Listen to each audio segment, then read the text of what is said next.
Daraza du dozên dadgehên cezayên giran berdewam bûn ku li Tirkiye weke benda li ber azadiya raman û medyayê têne binavkirin.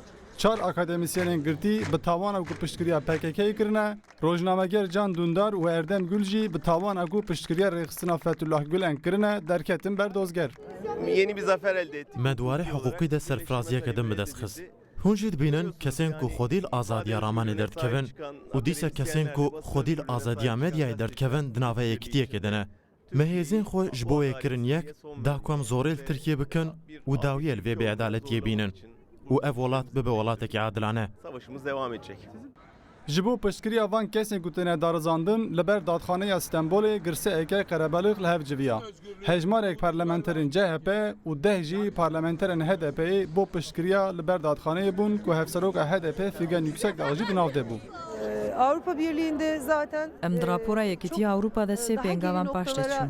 Bêdengkirina çapemeniyê, pasîfîzekirina yasadanan, rêvebirin û dadgeriyê ye. Ên ku li vir tên darizandin ne akademisyenin. Biya min ya ku tê darizandin dibistana Platonê, ku beriya zayînê bi 4000 salan hatibû avakirin. kurduğu okul bence. Avrupa Birliği'nin Amerika Kapasitaya Yekîtiya Avropa bêhtir têkildarî pêvajoya endamtiya Tirkiyeyê ye. Di mijara medya û azadiya ramanê de gelek raportên ragihandin û Tirkiye tê rexnekirin. Ger ku Tirkiye endamê Ewropa bûye wê ew rapor bigîşte encamekê. Bi wê jî ew rapor weke formalîte dimînin. almak durumunda. Dadgerê doza Dündar û Gül bi hinceta ku ew doz û dozeke din a ku leşker têne darazandin bi hev bêne spartin, danaşîn taloqî heftê gulanê kir. Doza akademisyenên girtî jî bi piştgiriyeke cihêreng berdewam e.